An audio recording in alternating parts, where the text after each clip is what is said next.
Well, we are live. So.Cal.Smackdown Thursdays, 4:30 p.m. Powered by the Stables Media and my partner in crime. We're missing one of them, Dante. He is on assignment because of the beautiful weather out here in California.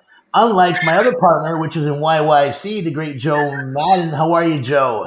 Well, I'm glad you didn't send me an assignment at minus 45 degrees with wind chill. So thank you for that. I'm glad I get to sit in my house with my fireplace roaring. Otherwise, I am fantastic. Joe, do you guys? I mean, when it's that cold out there, and I know it's not really a weather show, but when it's that cold out there, do you just kind of stay inside and not do anything? If you don't have a garage, which luckily I do, but people who don't have a garage and park the vehicles outside, if you don't park and plug it in, it won't start the next day. I really don't go out. I went out for a couple things today, and no, it's way too cold. I'm not going to drive 20 minutes to go see my mom, which I would have loved to have done tonight, and have dinner. But the chances of if you break down, you're going to freeze to death. In my opinion, anyway. At minus 45 degrees with wind chill, I will freeze to death in 5 minutes, and I will die. I'm a baby. You know what? If it's like 40 degrees out here, we complain about it too cold. As you can see, the sun's coming into our live studio here in the back of Sarducci's house, but in about 10 minutes, you'll see the shade come down. So I apologize for everybody for having half of a tan and the other half not, but that's part of the joys of living in sunny San Diego, California, I guess. But we are due to have rain tomorrow and then back to the 70s the day after. So that being said, we have a great show, guys, lined up. Obviously, a great friend of the Stables Media, NFL, CFL, great Derrick Mcadoo. Not only did he play in the CFL, but also the NFL with the Arizona Cardinals. And I think he had a little stint with the Tampa Bay Buccaneers also. So we'll talk to him about that. Yeah. He should be coming on here in about 10, 15 minutes. We actually might, Joe, have a surprise visit from one of our partners with the Stables Media, Kayla Bradham. She was actually on assignment in the Super Bowl or at the Super Bowl, and she did a lot of great things. I don't know if people saw her on her Facebook page, but she posted a lot of stuff on the Stables Media page also. She did dinners. They did some planning stuff with kids, a lot of charity things. So I'm truly blessed to have her. Hopefully she'll be coming on soon. But absolutely. Joe, I want to hear about her support the troops, all the events she did for that. So I'm excited. Yeah, she did that, and with the Sports Philanthropy too. She, in conjunction with that, they've got such a great program. Kayla's such a great woman in general. I don't know how she does it, having 8 kids, being a teacher, and doing all these things. I guess maybe when it's cold. She lives in Wisconsin too, so it's cold out there. Can we ask her if she's superhuman? Because I have 2 kids. I couldn't even imagine. So. Wow. All I know is this. I know you have 2 older kids. Mine are younger, but it's like one wants it. Like, my biggest mistake is I sit there and ask them, where do you want to go eat? And it's like all 3 of them have different ideas, and every day is the same thing. I'm like, not something new that we do. We talk about this every week. One person picks. It's like get a big old argument. Okay, but here I'm thinking of this, Tony. She must not ask that question. Could you imagine 8 little ears coming at you, answering that question, where you want to go eat or which movie you want to put on? I'm pretty sure her and her husband just run the roost in that situation, because if you got 8 opinions coming at you, even with friend groups, it's not going to work. I truly agree with that. But, I try to give everybody a choice. My dad said, you shouldn't give anything a choice. This is what you eat. This is what I said. That's the old way of doing things. So I try to be a little bit more new wave, I guess, so the kids don't think that I'm the worst dad. But sometimes you just kind of sit there and pick what they don't want and just go with it. But I love talking about food. Let's talk about Super Bowl for a little bit before Kayla comes on. Hopefully she does come on. Yeah. Everybody, you know what, Joe? We talked about this last week on our show. We talked about it on a few other shows that you have with Hustle and Grind and also Freedom the Rock. Tampa Bay, man, they showed up and they give a good old-fashioned ass whooping. They did, and the old saying, defenses win championships, is so true in this case. The defense came out to play.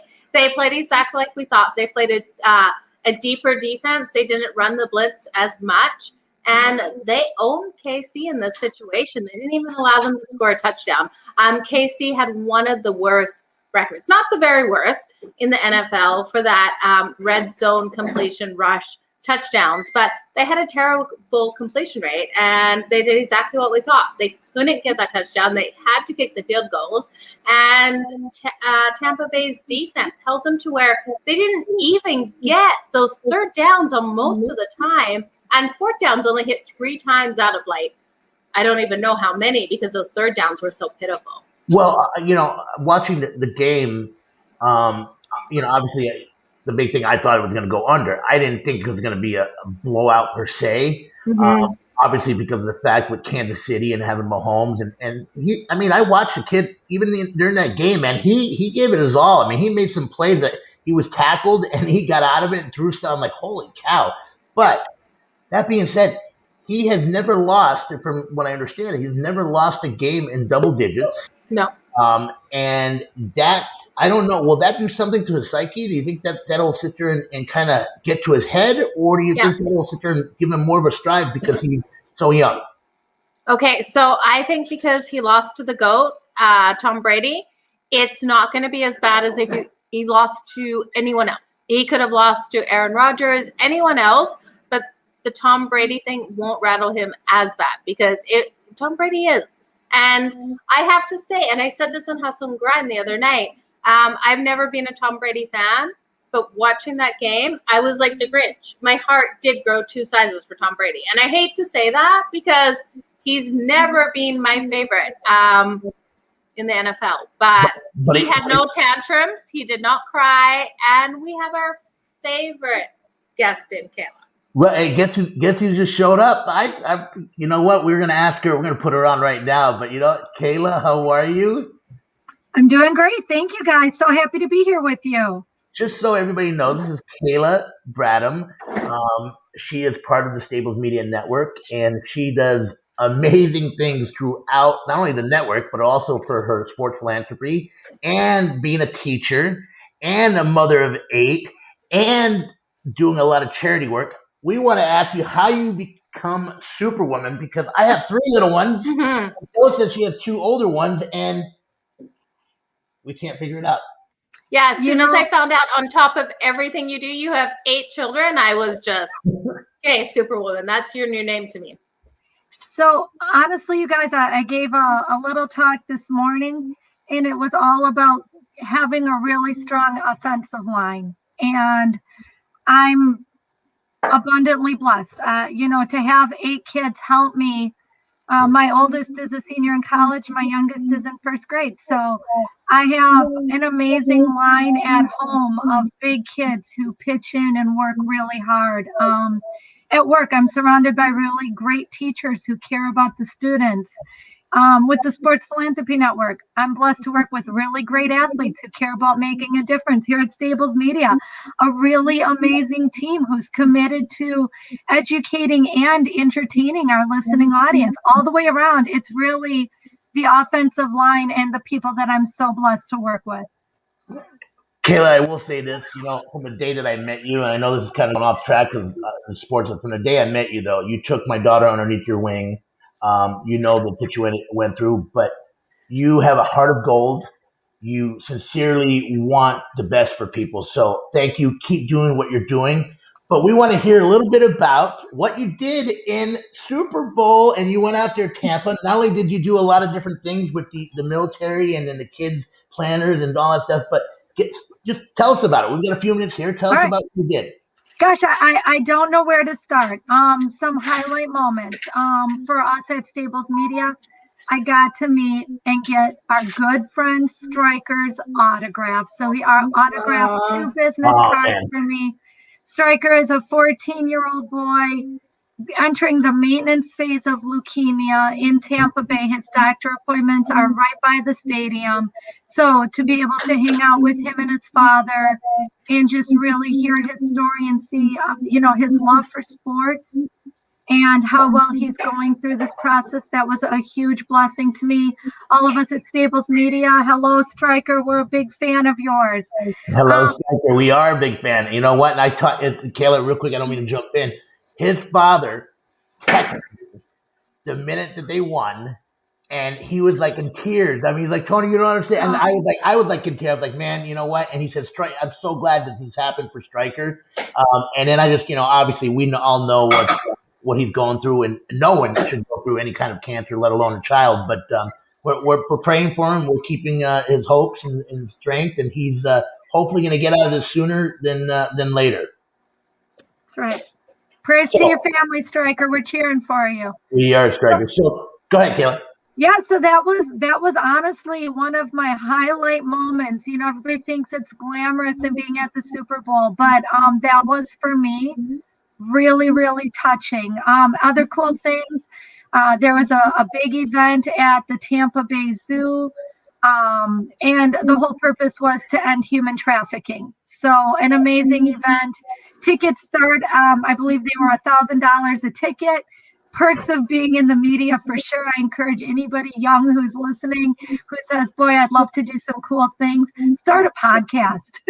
Talk to us and we'll help you out. Start a podcast and get into some media things.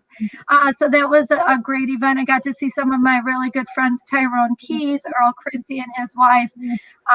Just lots and lots of athletes were there. Another big event, Big Poppy, put on with Chris Godwin over at Topgolf, and it was to raise money for Mr. Ortiz's charity, and that was a celebrity red carpet event. And just to be in these events and just see the heart of the athletes, to me, shines through.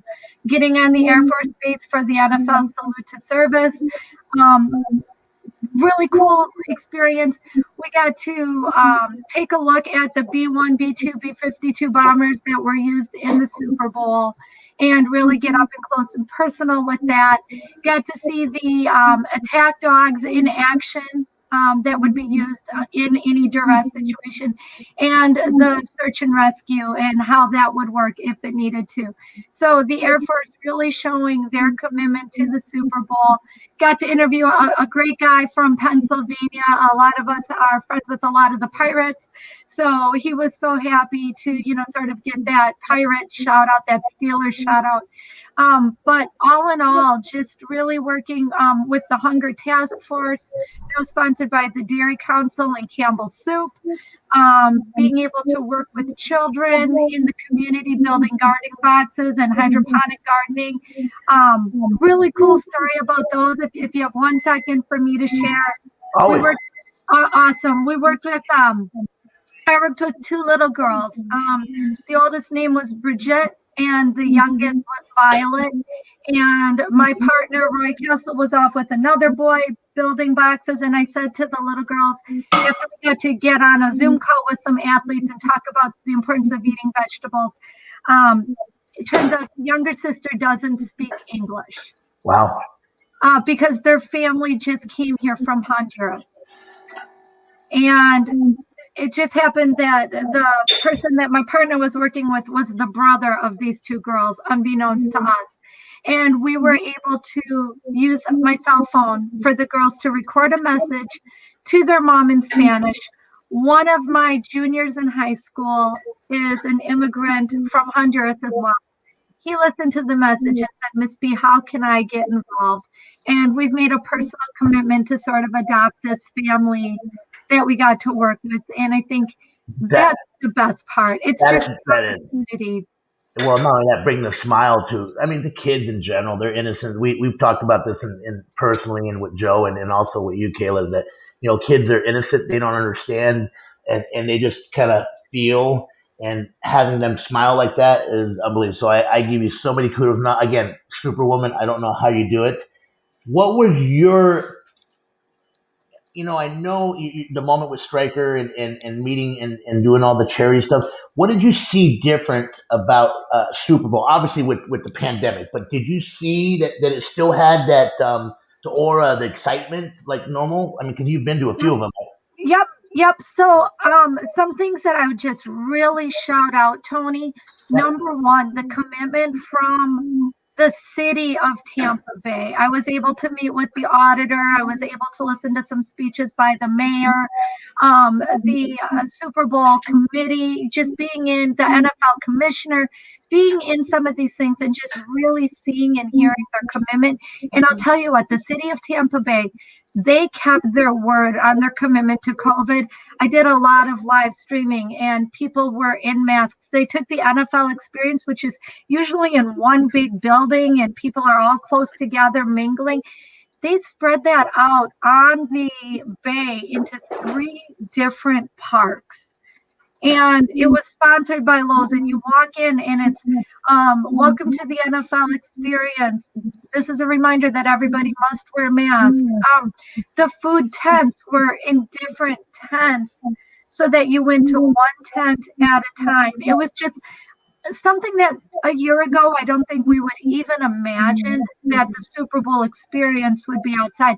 The only downside to that was the NFL Pro Shop store was sort of spread out in little sections. So anybody looking for a hoodie, quarter zip, anything like that, that would have been harder to find. And I think that proves the point, right?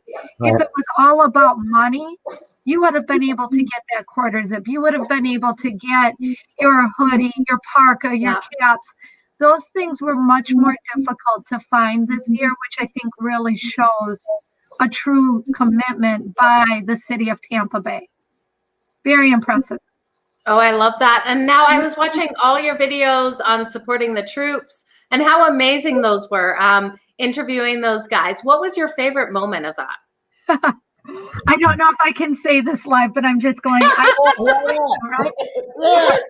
So my favorite moment is it's a salute to service event, and it's Martine Gramatica, Chris Carter, and 2 cute as a button Tampa Bay cheerleaders. And she's going to be so embarrassed, but we were leaving and heading back to the media bus. And this little doll, the sweetheart of a girl, so kind, so peppy, so cheery throughout all this event, and really on board with the salute to service, sort of looks at Chris Carter and she says, "So who are you?" And he's like, they call me Chris Carter. And she's like, "Oh, do you play football?" And he's like, "Yeah, I played a couple seasons." And she's like, "Oh, well, were you any good?" And he's like, "Yeah, I was all right, I guess." And she's like, "Oh, I just must not know you because you're old." And I'm just behind them laughing, like she's so cute. Yeah. She's so humble. Yeah. I guess I played a little bit, right? And I'm like, the only problem, Chris Carter, is you played for the wrong team. Exactly. I had to take this off for the green screen, but everybody knows. The Packers, I know. You and Gallo. Everybody knows. You and Gallo. I know. You and Gallo. For all of your listeners, Chris Carter played for the wrong team. Yeah. And so my second team is Green Bay, 100%. After my Chargers, it's Green Bay. So I'm with you, Kayla. Thank you. You're I don't mind the Chargers either. Okay. I knew I connected with you for a reason. That's right. But the Vikings, on the other hand. Yeah, well, exactly. I'll tell you this then. When we had Chuck Foreman on, then you and him went to head because that was one of his fiercest rivalries there. I just roll up my sleeves and we'll go toe to toe, Tony. Let's go. I wouldn't recommend that. She's got 8 kids. She knows how to rule a roost. Kayla, how do you discipline 8 kids from college all the way down to 6-year-old, you said? Yeah. So there was a little leg, but I think you said, how do I discipline them? Yeah. I mean, how do you keep them in order? I mean, 'cause I'm not saying in order, but you're a school teacher. It's hard enough that when you have 30 kids trying to keep them in line, who's talking, who's passing notes, who's yelling, who's not listening, who's not on mute. And how do you do it with your kids? Because I'd like to know. So first of all, I'm not perfect. Okay. I'm just a regular mom getting through day by day, just like every other single parent out there. Right. And like I said, my offensive line is tight. I'm so blessed by my big kids. But truthfully, like if I had one piece of parenting advice for anybody out there, it would be respect your kids. They're humans. They deserve your respect. Let them be the people God made them to be. Don't compare them to each other. One kid might be good in math. One kid might not be. It's okay. It's okay. God will use it for whatever it's supposed to be in their lives. But I think it's really just, try to be the model, try to encourage, try to support. But also, the kind of kids you want to raise. You know what your values are. If something is going on and it's against your values, then that's something that you have to deal with. Don't expect the school to raise your kids. Right. Don't expect other people to raise your kids. Yes, it takes a village to raise kids. Don't get me wrong. But your home, your rules, be the parent that you think you're supposed to be. And that is the right parent for your kids. Absolutely. I agree with you 100%. I think the toughest part sometimes is with obviously, Kayla, that TikTok and social media, and they see everybody wants to be someone else per se sometimes. And one of the things that I tell my kids, especially my daughter, that I sit there and tell her, I said, be you, be authentic. Don't follow lead. And when I say don't follow, I mean, don't be yourself. I mean, yeah, it's okay to sit there and watch someone do a dance and you want to, mimic it or whatever it may be. But do the be you and not worry about everybody else, what they think. I think that's great advice, Tony. It'll make all the difference in the world if we want healthy, robust kids who are good at more than just one thing. And I think as parents, we need to realize our kids get up in the morning, they do some chores, they get ready for school, they're in school all day, they come home, they have homework, they play sports, they do church stuff, they have jobs, whatever it is in your home, they get tired. I was just talking to one of my seniors today, and she said, the hardest thing is balancing school and home because there's so much pressure. Parents want good grades. School doesn't think that you have chores at home or a job. They're under a lot of pressure. I think if we lighten up a little bit and have a little bit of fun, it would be okay. I agree with you. I agree with you. You guys, Kayla and Joe, go ahead. I'm going to try to get Big Mac on here. So while you guys sit there and talk, I'm going to see if I can get him on. He's having a little technical difficulty too. Everybody's having technical difficulty because everybody's using the internet across this world, and that's the tough part. People don't realize. So bear with me, Joe. Fire away. So Kayla, I was going to ask you, talking about your seniors in high school. Do you think it's harder these days? Because I remember when I was in high school, my parents really didn't expect me to do that much. It was, you go to school, yes, you come home, you empty the dishwasher, but nothing else. Do you think it's harder today for the seniors? You know what? Honestly, Joe, I think it is harder, but maybe for a reason we don't think about. And I guess from my perspective, it's because this generation is so outwardly focused. These students, these kids, they're on a mission to truly make the world a better place. They're very non-judgmental. They're very hope and possibility inspired. They really have this burning desire to fix all the things that you and I and our generation messed up. Yeah. And so that alone, these kids are spending so much time volunteering. They're using social media as their voice. I'm really slow to judge kids being on social media too much because I think they have so much to say and I think they have the answers. I believe we'd be really wise to sit back and listen to them. Oh, absolutely. I totally agree with you. And I look at what these kids are doing, and that wasn't me at 16, 17, 18. There is no way, right? I didn't find my voice until I was in my late 30s. I cannot believe how advanced these kids are now and how much they're inspiring to be at their age. So I'm blown away.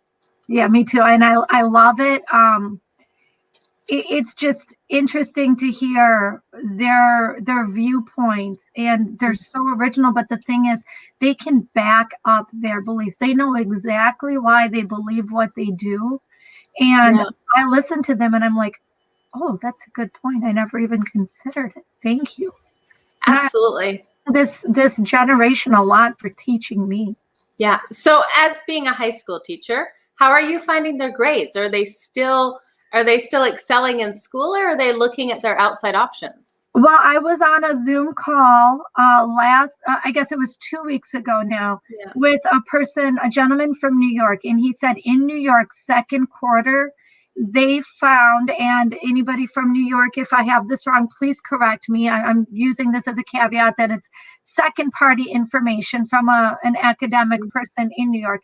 But he said in second quarter, only 60% of students attended school either virtually or in person. So 40% of students in New York didn't go to school second quarter. Wow. I believe there are other ways to learn, right? Like you can learn watching Food Network. You can learn by cooking and organizing and just getting through life. And there's a lot to learn about getting through life.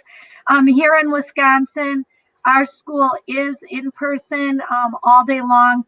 Our students do have the option to be virtual. So I'm teaching all of my students in class. I'm recording every class in case a student can't catch the virtual class because of health reasons or jobs or things like that.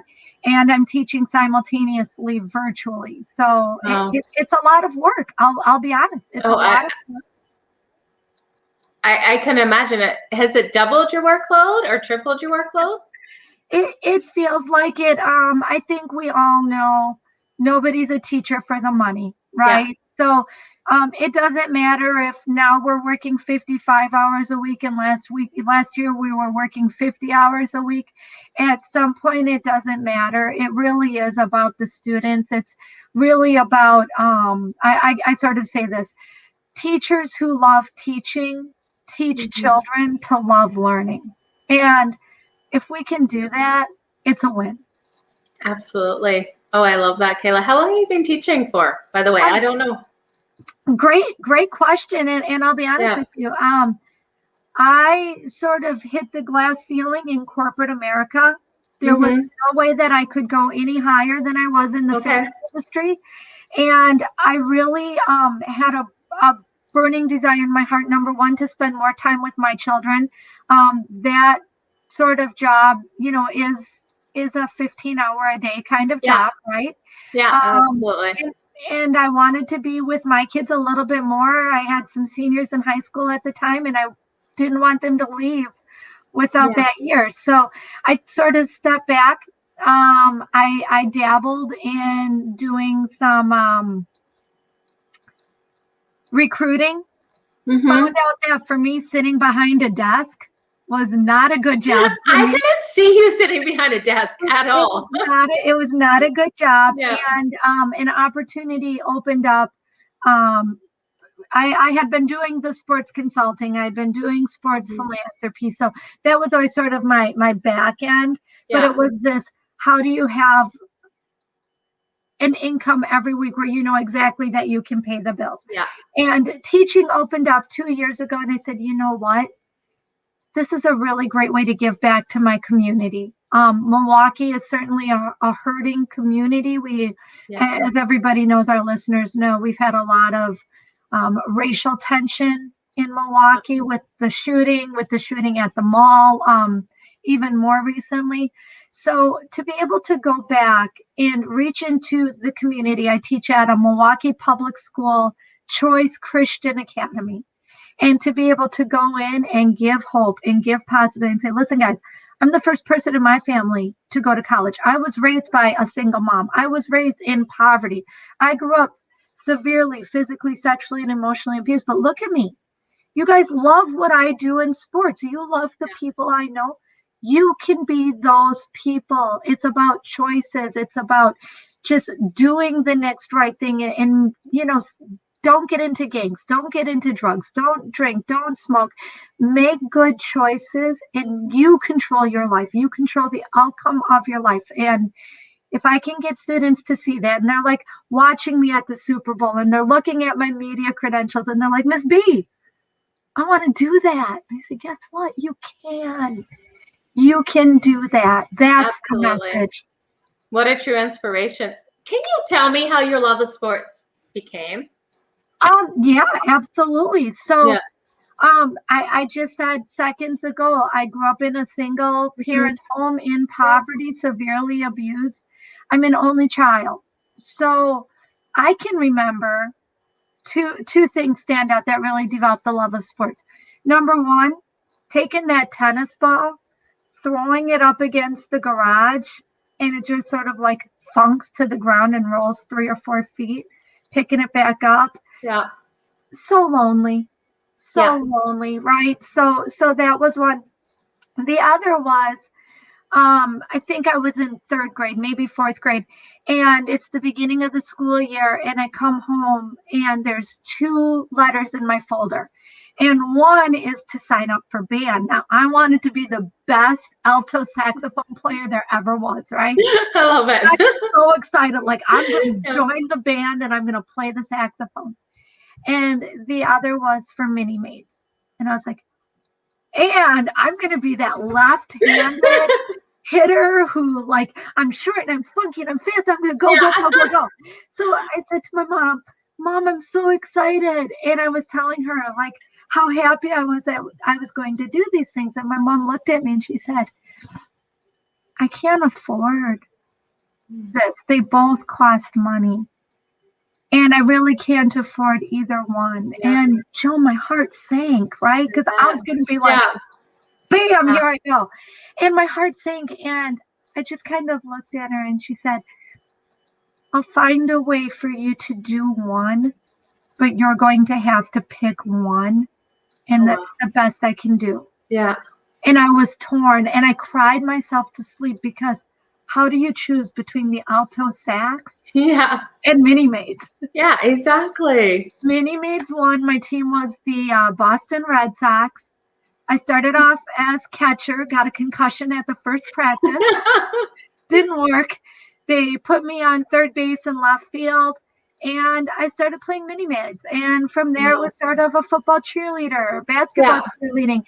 And went to college at St. Norbert College where the Green Bay Packers have training camp. And really where the love came from is seeing how human these people that we sort of put up on a pedestal are, right? Like Gilbert Brown, Kittrick Taylor, just the greats of the greats, right? Sterling Sharp. And they come through the line and they took an interest in who I was and they thanked me. One night I threw a frisbee at Gilbert Brown. And I was like, you better catch. And he like, he was like, I believe you're playing frisbee with me. And I'm like, hey, you look like you needed some friends. We're playing frisbee. So he comes and joins us. I convinced him to take me out for a steak dinner because I'm a poor college kid working 4 jobs. Oh my God, I love this. He takes me out for dinner at this like nice steak dinner, and we're just, riding in his vehicle, and he's just like, so blah, what are you studying? What's your major? Whatever. And I was like, oh my gosh, so you're my idol, right? This is the grave digger, right? Yeah. And he's just like this regular guy, and all of these guys, and this hasn't changed. My experience with professional athletes are some of them absolute dirtballs, you bet. Yeah. But by and large, the people that you and Tony and I and so many other people are blessed to work with are really amazing humans working super, super hard to make their communities better. Oh, they absolutely are. And that's one thing I didn't realize either before I got into this industry and everything that I do, how incredible these guys are, because we put them up on a pedestal and we don't realize there's anything but the sports side of it. But when you dig down, they're incredible people and they're doing something with a mission and wanting to help others. And it's beautiful stories. So I am so blessed to see that side. Yeah. And Joe, let's talk about this. You and I have both interviewed Theo Fleury, right? Yes, we have. One of the greatest hockey players ever. Yeah. And I will never forget that on my show, somebody called in and said, man, I hated your guts when you got on the ice. I hated you. I can remember that interview. I listened to your interview. Yeah. Why would you not hate Theo Fleury, right? Yeah. Like between the drugs and the alcohol, what kind of a role model is he? Mm-hmm. And that goes to a whole nother question. Do we expect athletes to be role models? But still, why would he was a dirtbag on the ice, right? And off. And then he says, but in high school I was raped by my scout 150 times. Yeah. And the listeners hear that, Joe, and I know you had the same experience. Yeah. It's like your heart just softens and you say, what? Yeah. You what? Yeah, it does. And you hear these stories and his home life before and how he was coming out of something abusive and his only goals and dreams were hockey. And so then he gets taken advantage of by someone who's supposed to be trusted and someone who is supposed to be a mentor to him and help him, and then uses his reliance on them. And he knows that the minute he says anything, guess what? He's back home. His career is over. His career is over. He's back home in a situation that, yes, he wasn't getting raped, but he had abusive parents who were drug addicts, who were alcoholics, who in his situation, he didn't feel like it was a win-win either way. So him putting up with that situation, heartbreaking, absolutely. But then Joe, to go ahead and write a book, put it out there. Like most people can't talk about things like that. Like they keep them just buried inside. Yeah. He used his position to help others by writing a book. Mm-hmm. Had so many people come up to him and say, me too. And then started a foundation for anybody dealing with trauma. Like that's what I'm saying. These are the people that you and I work with that use their money, their influence, their affluence, and everything good in their souls to say, my experience can make the world better. I'm going to use it. Absolutely. And the more I'm learning about trauma and everything everyone goes through, the more we sit here and we talk about it and we make ourselves open about it, the more we can heal as individuals. And that's one thing Fleury is huge about. Him talking about it helps him heal. It's not even for helping the others. It's him helping others helps himself. So the more we can talk about it, the more we can be open and be honest with people, the more we can heal, the more we can learn to grow and everything from it. So I am so thankful, Kayla. I know that you made that connection with Fleury for myself. My interview with him blew my mind. I was left speechless with the things he said, and I had read his book, but to hear it from his mouth, it's totally different. I couldn't agree more, Joe. It's a blessing. And here's the thing. How do we get these great opportunities? It's through things like having a podcast and getting to have real, authentic conversations that give our listeners this opportunity to say, I didn't know that. Yeah. I didn't know that. What is this person doing? Right. So in my podcast, it's about, you were great. You were a great athlete, but what are you doing now? And I will only interview people who are working really hard to make their communities better. And I love to hear what they're doing now.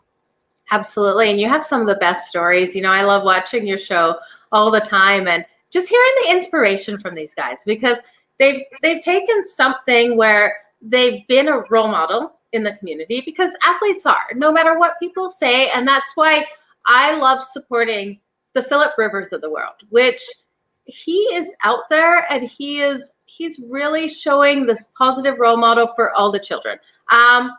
Antonio Brown, personally, I'm sure he's a great man, but everything he portrays in the world with all of his drama and everything, it's not someone I want my son to look up to. If I'm asking my son, who is a 17-year-old playing football, I want him to inspire to be Philip Rivers, right? Like, and nothing against Antonio Brown. I'm sure personally he's a great guy, but we look at these guys and I love seeing what they do after. Tony, you're not welcome. Kayla and I've been having so much fun without you. Oh, he's muted even. But I I look at these athletes that are so Joe, inspirational. This is a special interruption here. So sorry about that. So I'm trying to get Big Mac on, but his Samsung phone is saying that he can't have his mic or audio on. Is there a way that we can get him in? Send it to him in Facebook Messenger. I did that in Facebook Messenger, and then I also went on to the Stables Media where he signed on that, and it didn't work correctly. So is there a different way that we can sit there and do it? I will try sending him the link. I'm going through all the accessibility part of it, and but it happens. See, that's what sometimes phones are.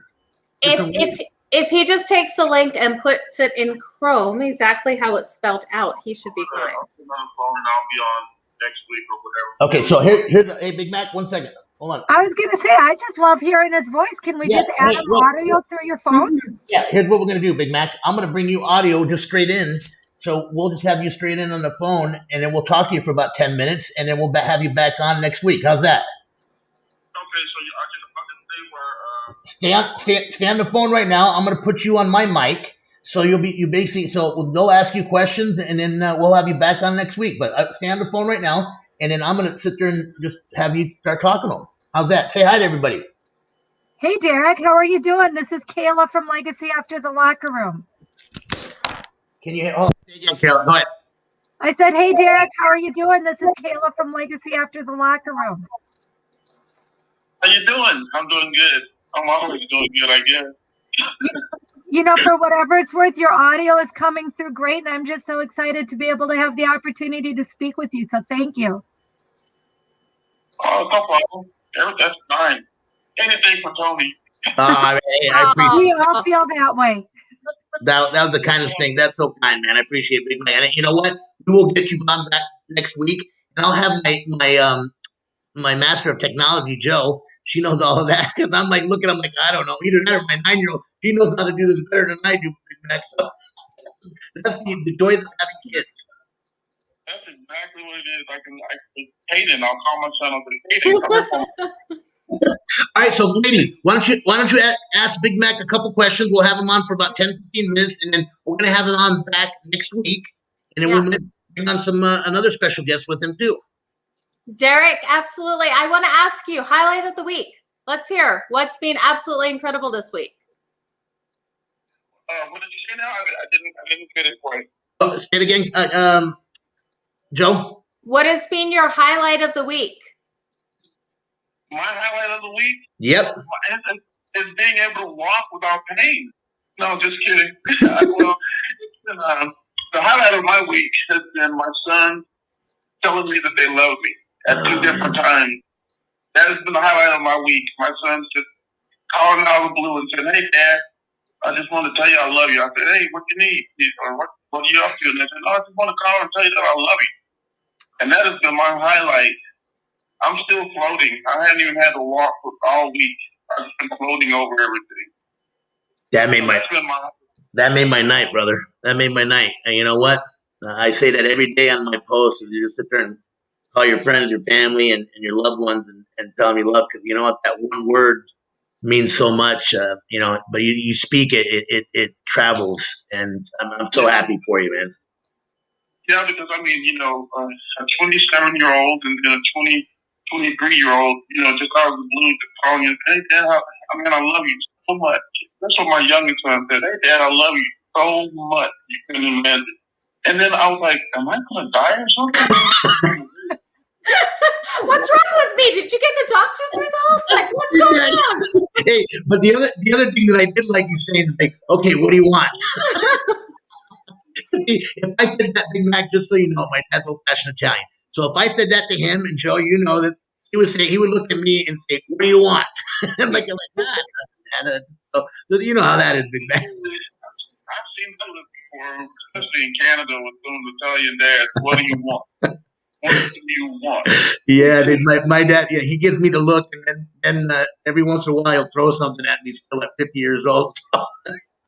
You know what? It happens.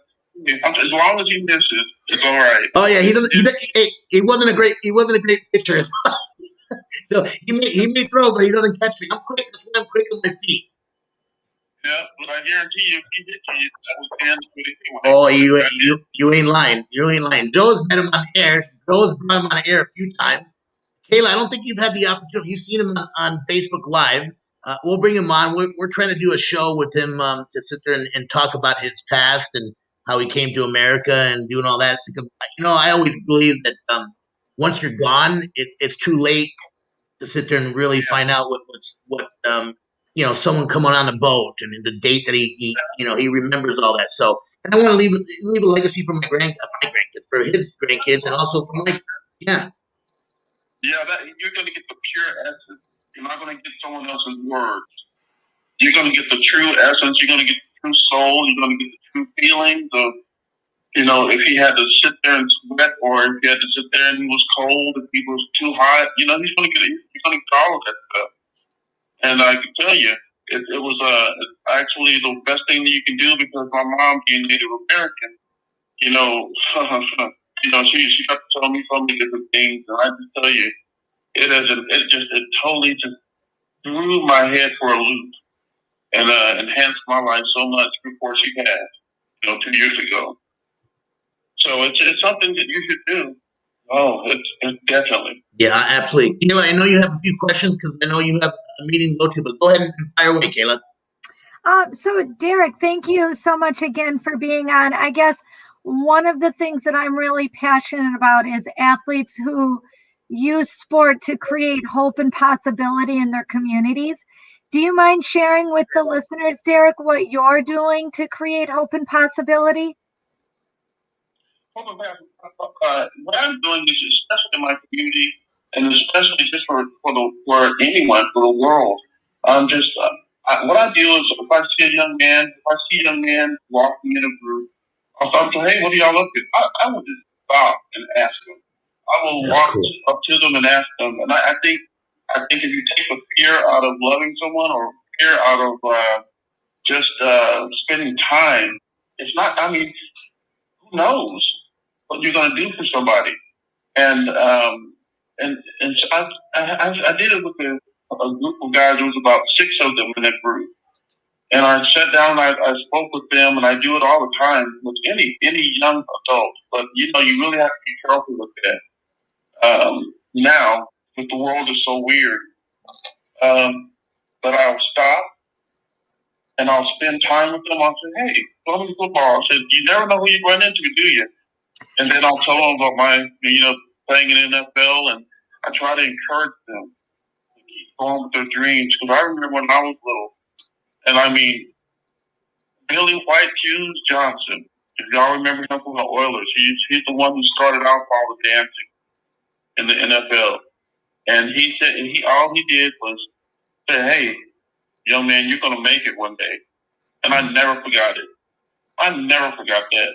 It's just you're going to make it someday. 7 words inspired me beyond anything I could think of. So I'll just try to get that back. Wow. Derrick, can I put you on the spot and ask you one more question? Yeah, absolutely. Okay, and I'm sorry for putting you on the spot, but inquiring minds want to know, who's the best coach you had and why? The best coach that I ever had was Gene Stallings. But that's a hard one for me, because I also had Grant Taft at Baylor. And then when I went to Gene Stallings in the NFL, he's an old Alabama boy, but he's one of the greatest leaders. He was a champion for leaders. He's still alive. And he will, up until maybe 3 years ago, and I'd been gone forever from the team, he would call you and say, "How's it going, dummy?" He would just call you up. He would call you for your birthday. He would call you for Christmas. Oh. And how many players does he have? He's one of the most iconic coaches in ever. And he would take the time and say that you were special to him. That's what you felt. And that's one of the I love him. I love him. I love Gene Stallings. I love Grant Taft. But Gene Stallings by far was a mentor. He was a mentor. He was a dad. He was all of those things. And I have my father's still alive, and I love him to death. But he was the closest thing to a dad. He became your dad when you were away, your real dad. And he loved every one of his players. Gene Stallings. Wow. I love listening to the stories that he had. I mean, he's got such a real boy. I mean, it's unbelievable that you remember those words so many years later, and he's absolutely right. And we were talking about this earlier, Kayla, about having kids, how they're sponges, and they remember the little things when they're small. And 5, 6, my kids do that. 6 months later, they said something. I'm like, who said that? He goes, Daddy, you said that 6 months ago. And wow. Yeah, but they remember. Yeah. It's great. It is. I think fatherhood, motherhood, and all those different things. And I pray so hard for people who can have children, and I pray that they adopt, because I don't know who I would be or what I would be without just young people, just even people, just like I said, the kids walking down the street that I don't even know, and I'll say, hey, what are y'all up to? And then when they find out that you were a professional football player, or you started out as 168 pounds when I went to Baylor, and and I ended up being a starting running back at 178, almost 180. When they learn stuff like that, it encourages. That's what I think. Wow. Kayla, any more questions? Yeah, one more. Who were you cheering for in the Super Bowl? Who was I going for? Yeah. Who were you cheering for? I was cheering for Tampa because I played for Tampa. I played for the St. Louis and Cardinals. Then we moved to Phoenix, and then when I went to Phoenix, after that, I went to Tampa. And when I played for Tampa, I mean, some people don't like him. There's a lot of reasons not to like him, but there's more reasons to like him because he's actually making it. He's actually making things happen. He changes the mindset of people. And the football players, that is the hardest thing to do. Coaches can't even do it, but Tom Brady can. He can change the mindset. He turns people into champions. And he makes them feel like, hey, you can be me. You can be the greatest of all time in your own children's eyes. You can be the greatest of all time in your mother's and your fans' eyes. Come on, let's do it together. I mean, he's so that's why I was going for Tampa, because I played it, and not that just because the GOAT. I couldn't agree with you more. I thought that I was going to cheer for the Chiefs, but watching that Tampa Bay defense was amazing. And just being in Tampa Bay for the Super Bowl, Derrick, and just seeing the support of the community and the professionalism of the city. Of course, seeing Tyrone Keys and just the great work that he's up to in Tampa Bay, Chris Carter, just seeing the community really drew my heart to Tampa Bay. So I can see how that could work. Yeah, it's incredible. I mean, I think it's incredible to see the people that can be doing anything they want to do other than, helping. They can just sit back and on their boat. By the way, did you see Brady's boat? Yeah. Okay, Derrick, this is a question I have for you, actually. Good. Yeah. So, Derrick, I wanted to ask you about this. So, everyone, per Vasu, who's part of our network, was saying how mad people are about Brady and his actions. What do you think of that as an ex-player? Brady throwing the trophy from boat to boat and him walking out of the club. He won Super Bowl, you guys. He's off duty. So what are your thoughts as an ex-athlete? I don't know why they're mad at him. I can see this. If he's throwing his trophy from boat to boat, when they put his name on it, that was his. The thing is he earned it. He's earned it for many years.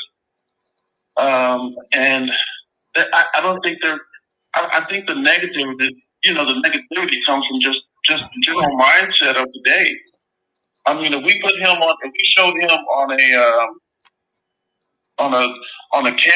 phone, if we showed him on a phone throwing it from one boat to another, everyone would love it because it's on social media.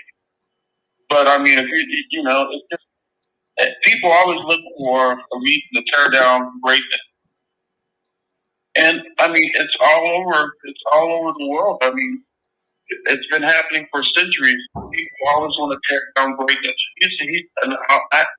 I didn't even like Brady, but you have to, when you sit back and you watch him, you see him work with his players, you see him talk, when you see the intensity in his eyes, he's telling that receiver, and you know what he's doing when he's in the huddle, and he's telling that receiver, you can do this. He said, you can do it. And then he'll turn around and say, just do it. And he'll just tell the guys, and I mean, he's incredible. Yeah. And I completely agree with you. And that's where I could not believe people were getting mad at him after celebrating that he'd won his 7th ring. Like, give the guy a break. He's not on the field. He's not out there representing his team. He's having fun with his team after the game. And I don't love Brady, but like I said, that day, him winning in Tampa, my heart grew for him. And I was happy to see him being human. Because Brady looks like a ultimate, I don't even know. He's some god out on that football field. He doesn't even look human, right? So I was happy to see him walk out of that club with, was it Gronk holding him walking out of the club? I couldn't tell who it was. It was, Tony? It was always, Gronk is always going to be there, wherever he is. But the thing is I think what a lot of people aren't seeing is that he makes it look so easy that they forget that he had to work like a demon. He had to work like a crazy man to be able to do the things that he does. And then he got to the point of perfection, of almost perfection. He got to the point, he has brought it to the point of, but it was not just one thing. It was not just him throwing a football. It was him, just like I was saying, building relationships with his receivers, building relationships with his linemen, building relationships with his staff. And so and then he came in there and a year's time, think about it, and just said, you know what, guys? And he molded that team into something that they hadn't been ever. He molded that team. Because in the huddles, you can see him look at the guy in the eye, and you can just see him talking to that guy, and you can just almost like a dad saying, son, if you do this, I'll do that. And they believe it. And they go right out and they do it. Because he puts the belief in them. He has some kind of, he's just a great leader is what he is. Yeah. He's got the respect, he's got the respect. Let me ask you this, Derrick. You think, playing against Kansas City and then obviously the younger quarterback in Mahomes, going to the Super Bowl 2 years in a row, but losing to Tom Brady. Joe and I talked about this earlier. Do you think that's going to have an effect on his psyche, his mentality of playing in the future? Or do you think that he gets stronger and moves forward and moves on with it? No, Mahomes is a you never hear about him in the news. You never hear about him, but he's from what I hear, he's a fantastic person that learns from others. He's humble enough. He's humble enough to take in what he sees. He's humble enough to go over and ask another quarterback, how are you doing? Or what would you do? So as long as he keeps that attitude, as long as he keeps himself humble like he is and the person that he is, he's a great guy. He's going to be just fine. I agree. I agree with you. I agree with 100% on that, Derrick. Because I think what he was brought up in sportsmanship. He was brought up in faith, and he was also brought up with the respect. And you can't win every game. You can't win in everything that you do. But it's the leaders that fall that get back up and prove themselves that they can do it again over and over. Kayla, I know you got another question. Yeah, well, no, I just wanted to add something to that, and it's my own personal opinion, but Derrick, if you don't mind, I'm going to ask you to chime in and tell me if I'm wrong or agree with me if I'm right. I don't think you're Patrick Mahomes and you get to where you are without being coachable. Coachability is a huge skill, and to be part of a team as successful as the Chiefs really requires coachability. If you're not coachable, you're not playing on the field. At best, you're on the sidelines. At worst, you're cut. Derrick, do you agree? I agree 100 billion%. And that's in anything. That's anything that you're successful at. Add is a preposition not to be used at the end of a sentence. I'll never forget that. That was my 6th grade teacher. But at the same time, I'm saying that coachability, if you're not able to be coached, then if you're not coachable, then you're losing. You're losing from the very beginning. No matter if you're the fastest guy out there, if you're not coachable, guess what? Tom Brady's going to throw to the guy that is. Yeah, and that's what I feel. You're absolutely right. You know what, though? You have to be. It comes down to being humble, and just because you could be the fastest guy, you mentioned you're the fastest guy, but if you think that you're better than others and you're not coachable, it's not going to happen. I mean, I don't care what you do in life. And I think it even goes beyond that, Tony. I've talked to athletes and they've said this. Listen, my coach on the NFL team said, this is a business. And if they can find somebody just as good as me or better, and they can pay them less, I'm out, right? So it's not only about being coachable and being good, it's being better. Derrick, agree or disagree? I agree. Yeah, football is a business. It's a lot. I mean, it's just so much to being great. That's why everybody is not great. I mean, you don't have every player out there, but you have your greats. You have people that are truly blessed, and they know where it comes from. For me, if I'm even considered to be good or great or whatever, I know mine came from God. That's the only person that I give that to. And but coachability came from my dad. Coachability came from Grant Taft. Coachability came from Gene Stalling. If you're not able, just like you said before, if you're not able to be coached along the way and listen, if you can't listen, which is the easiest part of it, then no matter how much you want, you're going to fail. So Tom Brady was more than coachable. Mahomes more than coachable, and he handled everything after that game like a real professional, like a really good person. It was good to see him go over and congratulate Brady and go from there. Next year. And by the way, guys, you can listen to So.Cal.Smackdown with Team RPM. We have a special co-host, Kayla Bradham, part of the Staples Media Network. Thank you, Kayla.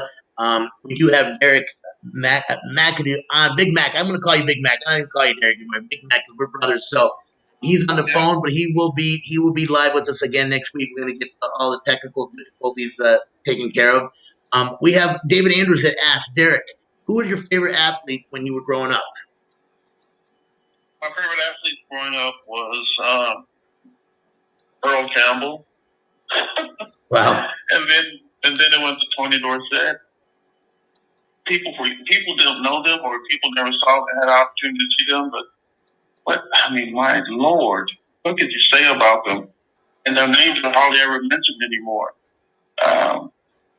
But for a running back, I still talk to running backs that are in school now, in high school and in college.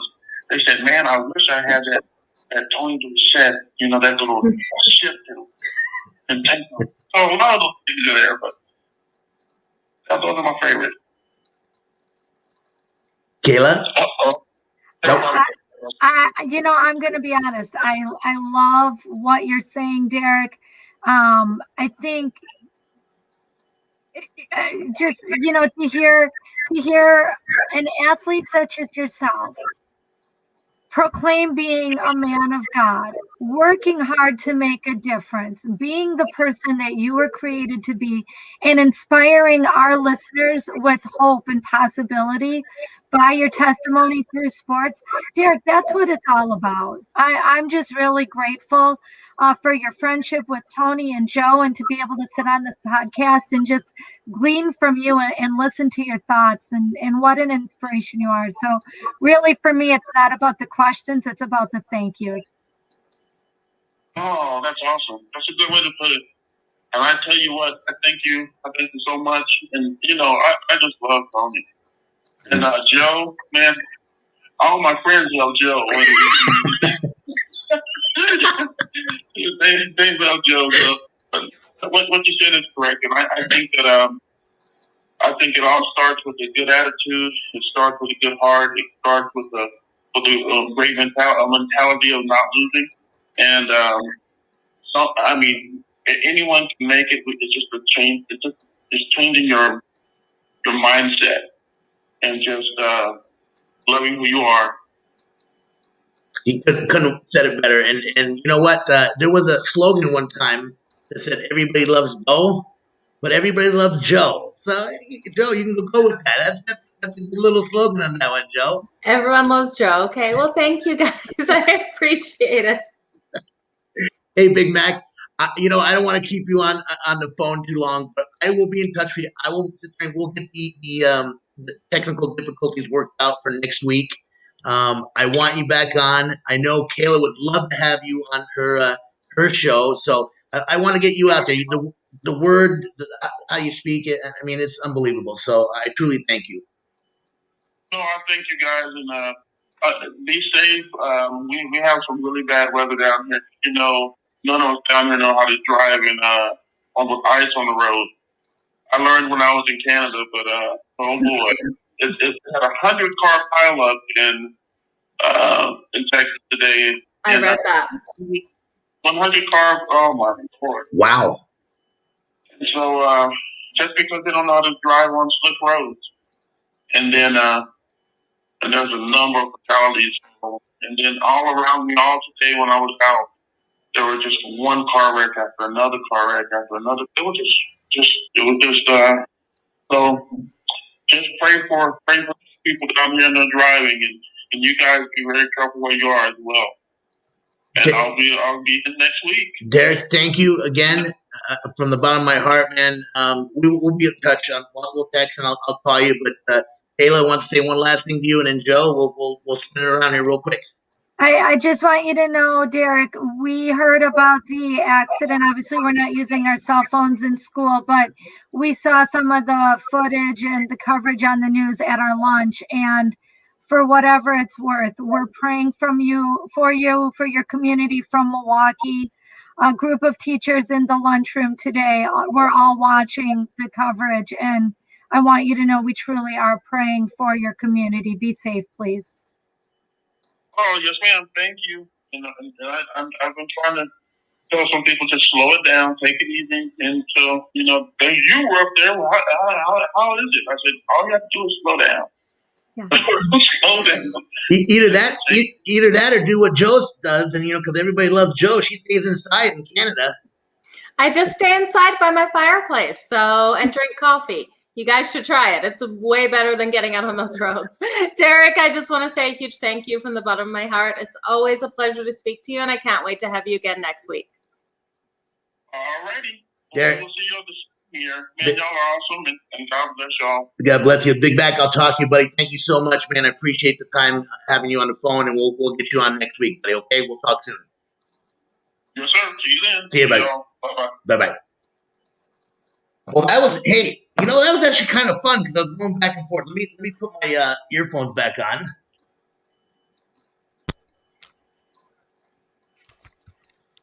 And that is the joys of having the technology and like he said, he was going to call his son to sit there and figure out his phone. I said, no, let's do what we can do the best we can, and we made it happen. So thank you, Kayla. I can't say anything more about how great you are and what you do, not only for the network, but for everybody. I mean, the kindness that you show. And I'm going to say this. People talk about doing things for others. Your actions speak so, throughout. It resonates throughout not only the community that we're in with the network, but through your Facebook page to the people that you touch. And thank you. That's all I can say. Thank you. I'm very humble. All glory to God that I have the opportunity to create hope and possibility by my experiences and my relationships with others. Thank you. Thank you, Kayla. We appreciate it. Now, that being said, guys, you know what? We're missing Dante. Dante had a little special engagement that he had to take care of, but he'll be back next week. We've got a few more things that we'll sit there and shoot around, Joe, and kind of talk. I do want to send out a special little love to my friend Stryker in Tampa. I'm praying for him. I also have to send out my love to my cousin in Pensacola. Joe and I were talking about this before. She has COVID. They put her on a ventilator. I just talked to her 5 days ago, and she said she was doing better, and then all of a sudden now she's backwards. So my heart, my thoughts, my prayers. I'm lost for words. I just it's something that you think that this stuff is gonna get over with, and just every day there's something new. So guys, just because people talk about the vaccine, just because people are wearing masks, just because people think they're 6 feet apart, it's still out there. And it's really relevant. Kayla, I don't know how you do it in school. All I know is they do a lot of sanitizing, and my kids constantly and I don't know, maybe it's not so predominant for kids, but it scares me still. And I've talked to doctors. They're saying 7-8 months before people even get vaccine, before they get that quote unquote herd immunity. But there's so many strains out there that we still have to be precautious, and we still have to make sure that we're using common sense. So, Kayla, stay safe. Thank you. I love you. You know that. Thank you so much for having me. I'm blessed by the opportunity to be with you guys. And I will sit there and get you in touch with Big Mac, and I know he's going to love doing your show, but we'll be in touch later on that, Kayla. And I'm sorry that I kept you a little bit longer than I know you have some other engagements too. So thank you. I appreciate it. No problem. There's no place I'd rather be. Bless both of you. Thank you so much. Thank you, Kayla. Thank you. Well, that was such a pleasure to have her on for so long. Joe, that was, and let me tell you, let me just go out. We've got a whole bunch of people saying hi here. Stephanie says hi. Stephanie I got to give kudos where kudos are due. Kudos last night. What a great show. She Absolutely. had a great world-renowned sushi chef. Didn't know that it was a good friend, married to one of our friends that we went to school with, Miss Poucher, okay. but totally unusual. I was jealous. So I'm sitting there making, I don't know, I had kebabs, and I bought them at the supermarket. They're beautiful, marinated, but I'm watching what he's cooking. Well, I'm cooking my kebabs, and I'm like, wow. Yeah. Or he delivered to Canada or what? I was feeling really underrated in what I was cooking last night, but it looked fantastic. Well, the best part was she did this 3-camera deal, which I thought was awesome. And I told her I thought she was there. She goes, "No, I went there, but I kind of felt uncomfortable staying there. I didn't want people." I'm like, wait a minute, having the opportunity to taste that food afterwards would have been, obviously, because, with COVID, but they're close. And it's like anything. If there's, and I don't want to say it's a mother's instinct, because the mother's instinct has different. As a father, you kind of know, if you're going to walk into a room with 50 people, and maybe this is not wise to sit there and do that because people don't have masks on. But a friend, 1-2 people that that aren't out and about exposing themselves, things happen. But I think the hardest part is public perception, and her going over the internet. It's what are people going to think? And I even feel that too. I went out quickly today with someone that's in my bubble, and I only get 2 because I'm single, and I get those 2 people, and I still felt judgment that we were sitting at a table together, and they obviously know we're small town Okotoks, so they know we're not together, they know whatever, and you still feel that judgment. So I can see Stephanie's point, not being there. Well, I'm going to chime on this, Joe. This is one reason why Vinny and I, obviously we do the Freedom to Rock Friday that you're part of. There's one reason why, even though they've opened up certain areas out here, it's one reason why that we haven't done remotely, because there's still people that kind of, and I hate this. I hate the fact that people judge. Mm-hmm. I will not sit there and sit at a table if there's 17 people around me and have no mask. I will go in a corner where there's no one around me. That's just Vinny and I, and do that. There's people that look. There's people that sit there and say something. And so until things get a little bit more, I guess, down to earth, I just don't. I don't like the idea that someone's going to sit there and pass judgment on especially me and Vinny and other people. It's not correct. Stephanie's saying the same thing. She agrees 100%.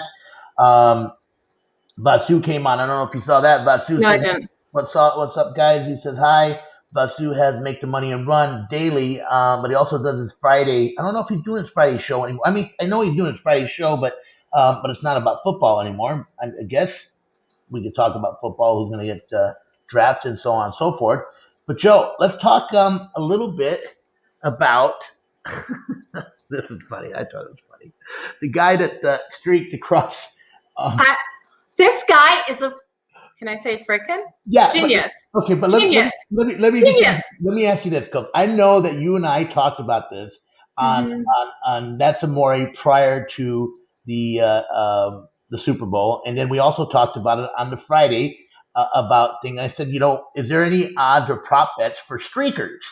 And I think you said, but that. And then we said, well, do you think they would have a mask on, or do you think they would sit there and do it? But with all the security and not many fans, it probably won't happen.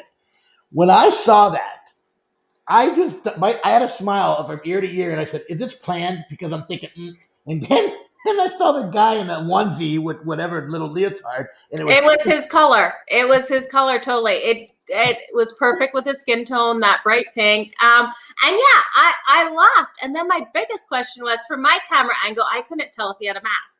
So I was searching the internet to see if he had a mask, because Cammy P. Yes, he did. Cammy P. He did.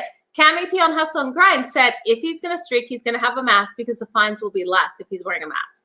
And well, he must have lost his mask. He must have lost his mask during his running, because I don't know if you saw that the thing where about the guy was doing commentating, and it was classic. It's like, oh, he's running. And you've got to see it. I tried to do it the other night on That's Amore, but I don't know if it was blocked. But if you guys go YouTube it, it's unbelievably funny. Yeah, he pulls it off at some point. So he entered the field with a mask. So I don't think they're going to find him for not having a mask, because then someone was chasing him and he can say that he couldn't breathe or whatever. But he did enter the field with a mask. Okay. So the other day you mentioned about him making a bet and that he won it and they paid. But so today, Basu says the guy didn't get paid on the Bovada bet. Bovada took it back because he was involved. They didn't pay him. Wow. Today, listen to radio broadcast on my colleague on radio doing the call of the streaker. We will talk. Okay, I guess it's on. Basu is doing Kevin Harrion on radio on YouTube. So yeah, we'll sit there and do it. Now, I thought about that when you mentioned the other night that he got paid for doing it. I in a way, I didn't say anything during the show, but I thought about it. It's like, wait a minute, he made a bet and he did it himself. So go ahead. The books are going to find any way not to pay you. Anyway. Right, I agree. It's a business. They're going to find any way. I agree with you. But my whole thing is that it's almost like having inside information. You know that I'm going to streak, and I'm going to go, and I'm doing it myself, and I put $100,000 bet on it that I'm going to do it. Yeah. I can't really, not side with the books on this, because wait a minute, you did. Now, what I would have done is I would have said, pay me. No, I would have sat there and said, hey, Joe, do me a favor. Yeah. X amount on whatever it is, or someone that doesn't really know the guy and say, hey, I'll give you 10%, and if you wanted to do that. But from what I understand, he was promoting some kind of site. Joe, what kind of site was it? Was he promoting a betting site? No, he was promoting a porn site.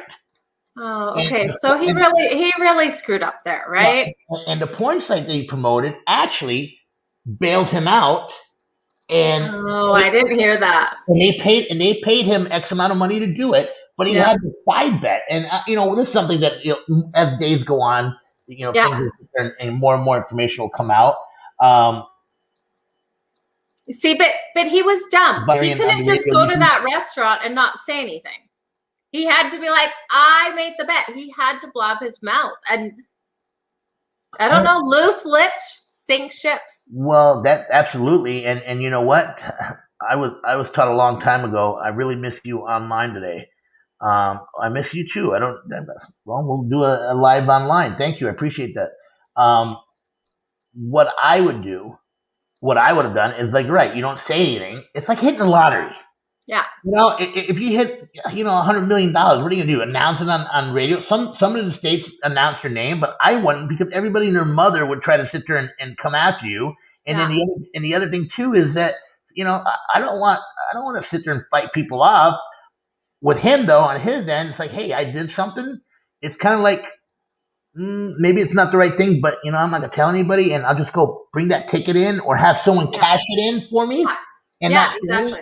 So I don't know if they, Basu said he didn't get paid on it. I don't know if that's just kind of on Facebook, if it's true or not.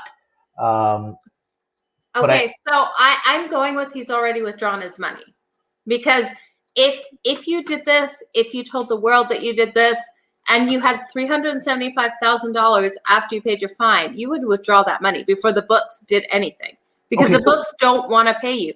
When you win a bet, you automatically get that money in. Okay, so I think the books would be pushing a lawsuit.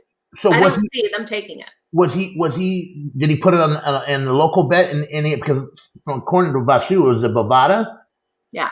I never heard of it. Is that a hotel and casino? I have heard of them. I think they're an online book, or an online casino book that you can bet through. I'm not absolutely positive. I know it's an American site. Okay, so if you're betting on Bovada and you have that and you're withdrawing your money, it's not like it's instantaneously where it goes deposited into your bank account. So go ahead. Nothing would be instantaneously, but the money would be in your account, and then you would put a withdrawal request in, and it would probably be like a couple of days. I know for me, for my book in Canada, it's a day. It's like I put the request in, by nighttime, they're transferring me my money. Okay. All right, so let me ask you this, Joe. So on something like that, when you see a bet that size, because as an investment broker, when we sit there and they call it insider trading, when someone goes in, all of a sudden they buy, and it's not normal that they bet this kind of money. They all of a sudden they put $100,000 on ABC stock. Yeah. And they normally only bet, or they invest $5,000 at a time. All of a sudden they're doing $100,000. All of a sudden that stock is valued to $1 million. It's kind of a red flag in the account. There's like algorithms that'll sit there and say, wait, what's up? And they first want to see, does this guy have some kind of inside information? Does this guy involved in the company? Is he, married to the CEO of the company? So they do their due diligence. Well, absolutely. But if he didn't go and run his mouth, they would have had no clue. It's like I would have bet every single penny I owned on the Raiders winning their first night at home against, I can't even remember who they played. And they were underdogs at home. And I took the money line. If I would have had $1 million to put on it, I would have put $1 million on it. I would have put every single penny I had on that game. So you can't just look at one bet that's out of the ordinary, because we all get those gut feelings where it's like, there is no way this is not hitting. True. So the fact that, go ahead. I'm sorry, Joe. I was just going to say, the fact that he went out and blurted it and posted it everywhere that he won it, idiot move. And you know what? And to me, if he doesn't get his money, he did it to himself. But according to Buster, he said they took it out and put his money back in. If you make a bet like in a casino, the person can't influence the bet to control it. He did, which is why I agree with what Basu saying, that he shouldn't get paid, because he influenced the bet. It's like it's cheating, basically. It's knowing that there's going to be a streaker, because I'm streaking. Now, if I was going to streak and I knew it was 10-1, I would sit there and tell 3 of my closest friends, well, not close, because then they would find out on that too. But instead of doing a $10,000 bet, I would say, hey, put 1,000 if you really wanted to do it that way. But how far does this go? How far do casinos go with this?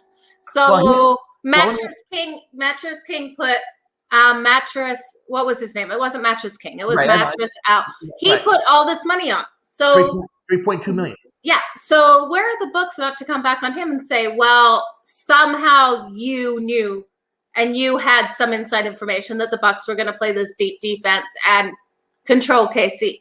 Like, how far, once you make that line where you had some insight. Like, I understand with the streaker, he streaked.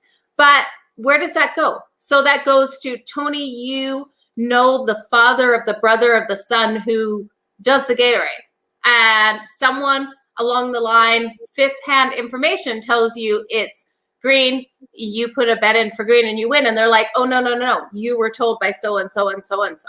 Like, how far do they start going once the books are losing? And that's the thing. The books control everything. And I hate to say this, you guys, the books don't lose. The books don't lose money. So and we'll talk about this a little bit too, because we talked about it on Tuesday night. I think there was in Vegas alone, just Vegas alone, in the Nevada books, there was something at like 130, 140 million dollars. Again, I'm just using rough numbers. I don't have all the figures, but they ended up winning close to 13 or 14 million dollars. So that tells you that they're not stupid. They're gonna sit there and hedge their bets. They're going to make sure that they have enough that, the 10% juice is where they make the money. Yeah. If everything is on the Bucks and they don't have anybody on the Chiefs. But again, according to the numbers, about 83 to 84% of the money was actually on the Chiefs. Yeah, the books made a killing. Right. The books made a killing. So now that's Vegas. Imagine, and and I know this for a fact, it's over $1 billion bet legally and illegally in the Super Bowl. So think about all the offshore books, all that. They had to make a killing on that. So it was the biggest bet game. It's the biggest bet game of the year. And no matter what game's going on, Super Bowl is the biggest bet game of the year. And I know every single person that I've talked to that knows a book knows they made a killing.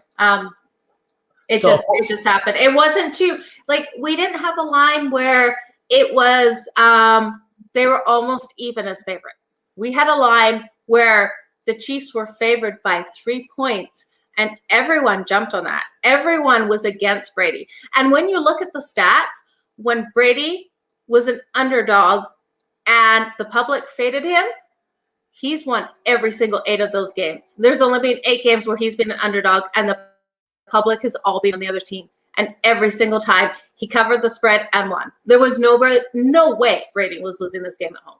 I was extremely shocked, and we'll go back to the Super Bowl game here. I was extremely shocked that the way Brady picked apart the defense of KC, and he also had that smile. He had that swag. I mean, you saw that when he threw that interception and it got called back.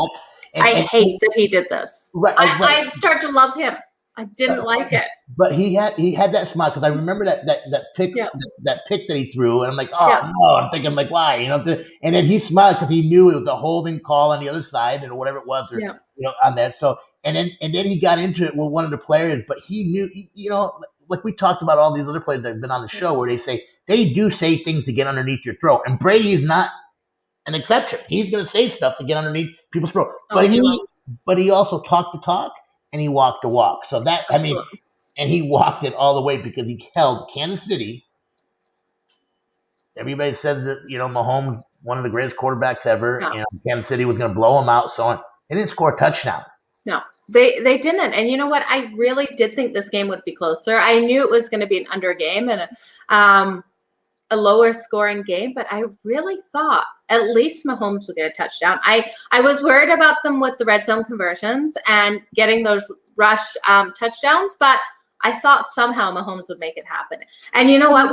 We have to talk about the third down where he ran back, and I think it was the start of the third or the start of the fourth, and he threw a pass and he was almost on his side. Oh yeah, how incredible that was. Well, it was unbelievable. We talked about this too. It's like on Tuesday night that here's a kid that he's down. He's not giving up. He's halfway out of bounds, but he's still got his legs inbounds. But he looks like he throws it sideways, and it hit the guy in the head. Yeah, and that could have changed things around. And I was like, how did you not catch that? Well, you should have caught that. Yeah. Right? So Basu wants to know. You're going to ask Basu. I'm going to say it on mine anyways. But David, Tony to streak, how fast would he get caught? Okay. Tony, you're faster than Basu. Let's just say that. That's true. That is true. And we're not talking about what you're thinking about, Basu. But one game. Okay, Basu saying one game bet a year. March Madness is the biggest bet. Nevada down 75% last March, and they will get it back this March when I go for the tournament. Yeah, I guess you're right. Because you're going to lose a lot, Basu. I hope not. Basu says, oh, the odds were 61. Wow.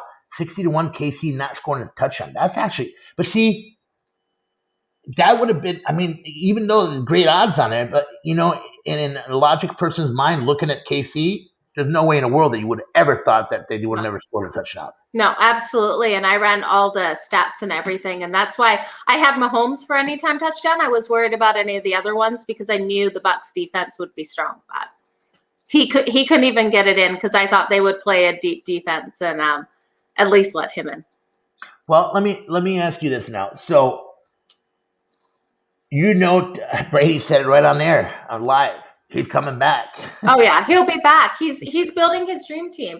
I don't know if Edelman's able to move. I would love to see Edelman move from the Bucs. I would love to see JJ Watt move from the Texans to the Bucs. Let him build his dream team. Let's have this incredible fantasy team, and let's let the best play. Let me ask you this, Joe, because you've been in the field for a long time in the betting side and watching football.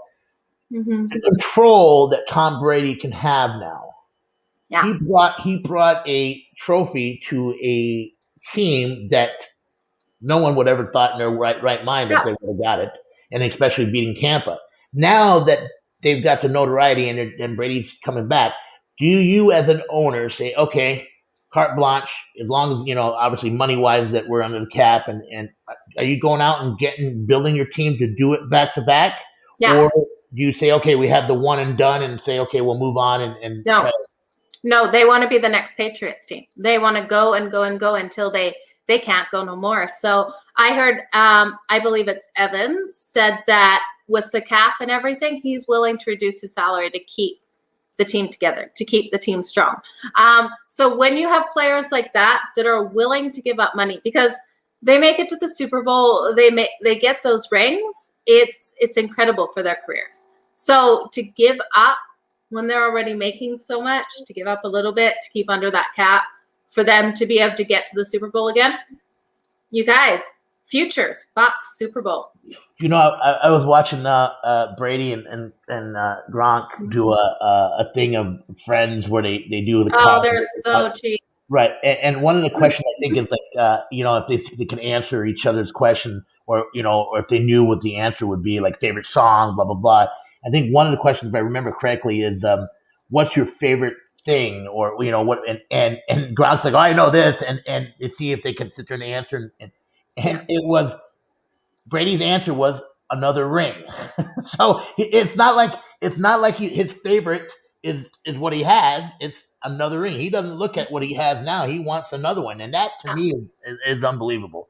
And another one, and another one. I want to ask you this, Tony. So there was a post that came out, and I don't know if it was actually Joe Montana, but I did read. Yeah, go ahead. Did you see this where it was like, if Brady played back in my day, and I know we've talked about this with past athletes on our shows, if Brady played back in Joe Montana's day, this said he'd basically be eaten up.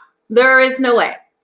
Do you think this was actually Joe Montana, and do you think this is what he believes, or do you think someone just made this up? I want Basu to chime in on this. I think if Joe did say this, and I think Joe might have meant, and I know Joe is a very, you know, competitive person, but according to Basu, it says it was not him. So, and I don't think that Montana he has too much class in that. But I will say this, going on that fact, you know, and we've had football players on our show and your show and Kayla's show. It's a different game. The game. That's why I think one of the players that we had sit there and said the greatest of all time. You can't say that the greatest of all time would be Tom Brady, no matter from the era of when football started till football ends, if it ever does. He could be the greatest of all time in his era, the 20 years, 15 years, whatever year, how many years he plays. Yeah. Because you look at running backs. There were guys, and we talked about it, you know. And I know that people don't like OJ, but OJ was a hell of a running back. You've got LT, a hell of a running, but different eras. Absolutely. You know, Eric Dickerson, different era. You know, so you can't really say that the greatest of all time because you know what? There's always going to be someone better. But again, the game changed from the time where, and we had this too on the show where they said the helmets. We got knocked out. We didn't have, concussion protocol where you had to sit down for a week and have the doctor check on you. You went back in the junior Seau days. You went back in and you played, you got your ass whooped, and you hope to God that nothing happened. Unfortunately, and the game changes, so they protect the quarterback. They protect the players, which they should. Yeah. Then, exactly. Like you look back on those days and Joe Montana and how hard he got hit. Honestly, you guys, I don't know if Brady could last those days, but he's not a quarterback of those days. So we can't even compare the two. They are different eras. They're different style quarterbacks, and they're playing the game they've grown up to play. Both absolutely fantastic. And yes, I don't think Joe Montana, especially how it was said, because it wasn't said he would just get his butt handed to him. It was said kind of gross and dirty. And I was like, okay, I don't think it's Joe Montana, but it still made me laugh. And David, thank you for saying that greatest talk show. I'm not. You know what? I surround myself with talent. I just, I've always believed, Sue, and you learn from the people around you, and always surround yourself with the best. Joe, you are the best in the field. I truly appreciate you being on not only our team, but part of the Stables Media Network and doing your shows, Hustle and Grind, and part of our Freedom to Rock. And today, you started a new show, and my heart, Joe, we talked about it, goes out to you. And you want to give a little tidbit on what you started? And that no. My buxoticians are here, and I'm going to start crying. Okay. I can't. So, you guys, every second Thursday, and Tony, if that's okay with you and Stables Media, I'm just going to run it every second Thursday. You don't have to ask my permission.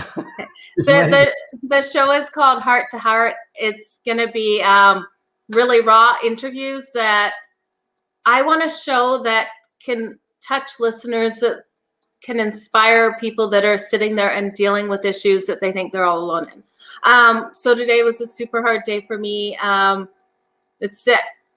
Well, my daughter, the anniversary of the loss of my daughter and the birth of my daughter. She was stillborn at 36 weeks. So I try to focus on, it's her birthday today. She would have been 16. So I had two amazingly strong women on with me talking about their losses as well today. So if you didn't check it out, go have a listen, because all of our stories are different. But at the end of the day, we all loved our babies and we all wish we had them. So. And on that note, Joe, again, my heart goes out to you. And we've talked outside the show, and it takes courage, it takes heart, and it takes a lot of. And I'm going to say that in terms of it takes a lot of balls to really get out there and put yourself out. And I may not be using the correct politically correct way of saying it, but people like to judge, and no one knows what someone's going through. So, what you three ladies did today, and even with Lisa, and I know everybody calls her Lady D, but Lisa, I saw a different side I never knew. And you know what? I give you kudos. You have a hell of a show, and there's a lot of people out there that are suffering that don't have an outlet. And what you've done is give them an outlet. And I hope that we could do that even on So.Cal.Smackdown and Freedom Rock, and basically the whole Stables Media Network. Just giving an outlet to, maybe if they're having a beer and they're drinking alone, they're listening to the show and they're laughing, smiling, and not thinking, I'm doing something wrong. Or if they had an issue such as that what you've gone through, and there's a lot of people out there that kind of keep it to themselves because they feel like they're getting shamed. Yeah. Well, and that's the problem. There is so much shame associated with so many things. And the world is so full of judgment. So I feel personally, if I was quiet for years and years and years, beyond quiet, I wouldn't tell anyone anything, not even my mother. But I feel now, if I have a voice, I learned from Theo Fleury that the more we talk and the more we tell others our story, it helps heal ourselves as they're learning from us on what we did right, what we did wrong. I feel that there's so many things people can draw from it that it's uncomfortable as hell. I know there's people out there watching my show today and being like, what, like way more judgment than, I don't even want sympathy. I just want people to understand what people go through, because I want to help that one woman that thinks she's alone and she's not, or that one father that wants to help his wife and doesn't know what to say, and just take from what the three of us said and find a way to help her. So there's just so many things I want to do with this show. You're absolutely right, and David Andrews obviously sends you out his love. Hit the button. I pray for you guys, and you know what? Basu also says congrats, Joe, and then he also mentioned this, that he's absolutely right. It's a great show. People need to talk, especially when everything's going on in the world. People need to have ears and listen. The judgmental, I think, and again, I'm not judging, but when people do judge, I think sometimes what happens is they're looking for a way to talk to someone, and they don't have that. So rather, maybe if they pull back, rather than try to judge and maybe reach out, someone will talk to you. And even, we're here on the Stables Media. I mean, just reach out to one of us. And if we can't do something, we have so many different resources that we can try to help out via different shows, via different people. And you know what? If we can do that and help one person, that's one person that means the world. So. Absolutely. And I think a lot of the time the judgment comes from deep down anger. I know after I lost my baby, I had so much anger. I would see mothers with babies and I would be mad. I would be hurt. I'd be mad. And, after I left my ex, I reached out to some of the women's shelters and I said, I want to be there for these women that I wish I had someone there for me, that have experienced loss, that have experienced the traumas. And without a certificate, I couldn't. So I'm no expert. I just want to share what has happened to me, and for women to know, and for men, that there is someone else that has lived through it. Well, one thing is never give up, no matter what, even when in the darkest of hours and you bottom the barrel and you think that, oh, you know what, there's always light. That's one thing that Tyree Washington always told me, is that, you could always be in the darkest of darkest room, but there's always that glimmer and then eventually the light gets brighter and brighter. Guys, I know you guys listen to So.Cal.Smackdown. We went a little over time. We had David Mcadoo, also Kayla Bradham from Legacy After the Locker Room on our show. David will be back with us next week. We had a little technical difficulty, but he was on our it was kind of neat having a phone, and it actually worked. My iPhone 11 is pretty good, I guess. It was perfect sound. It was good. Either that or the microphone. But thank you, David. Excuse me. Thank you, Derrick Big Mac. We appreciate it. I'm looking at David's comments here. We appreciate everybody that's listening out there. We're going to leave it at this. We got a couple more minutes, Joe. Tomorrow, Freedom to Rock, my buddy Vinny. We're going threesome now on that. We lost a partner. She's moving on, and you know what? It happens. So you know what, guys? I wish her the best of luck. But tomorrow night, 5 p.m., Freedom to Rock Friday. Myself, the great Joe Madden, and my buddy Vinny G, usually to my left, and hopefully we'll get back together. We're going to be able to sit there and do things remotely. But tomorrow we've got Jesse Parker, a professional skateboarder, and part of the 6'4" people that know him in San Diego. So that'll be kind of fun. Hopefully we can sit there and see some tricks. I don't know. Go ahead, Joe. I was just going to say, Jesse Parker is an amazing name to write. I'm really jealous of the J and the P. Yeah, JP. I just wrote his name down because we've said it a million times, and I just wrote it. There's nothing better than everybody loves Bo, right? Now everybody loves Joe. Big Mac said it. Big Mac said it. And Joe, again, just remember this. We talked about it getting easier and being angry and having that. When I lost the mother of my kids, my wife, I was so angry. And there's still days that I get angry, but they're so angry, like, why?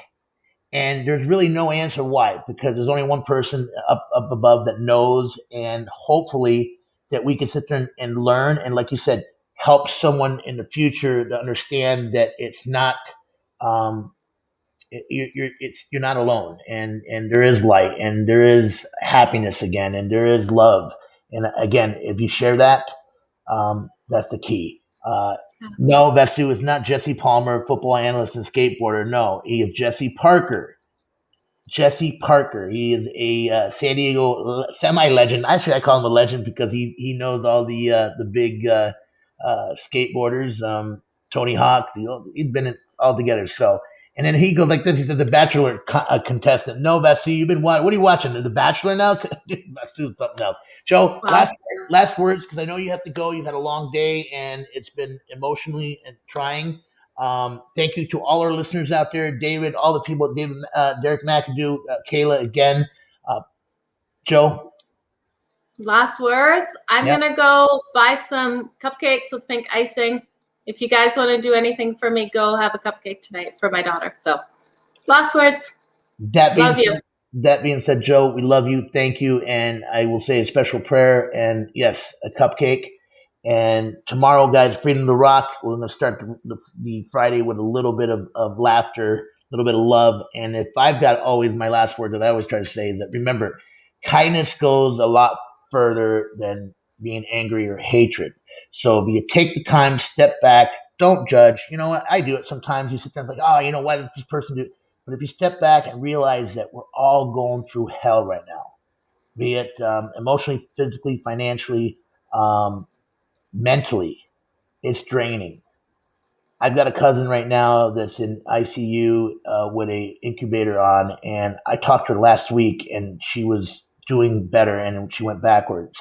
And when my dad told me this today, I called her 7 times. She didn't answer. All I know is my heart. I'm when I get off this phone, the network here now, I'm going to try calling the hospital. But say the prayers, call your loved ones because tomorrow you don't know if they're going to be here tomorrow, guys.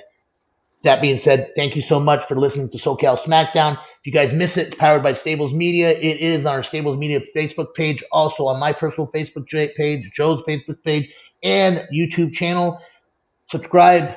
You'll enjoy it. See all the great guests that we have and all the shows that we have on Stables Media, guys. Thank you so much. Have a blessed night. And thank you, everybody, for listening. Joe, thank you very much. And Dante, we miss you. And we hope we're back next week and I hope everything's well. And guys, he'll be back. Promise. Joe, thank you. Thank you. Good night, guys.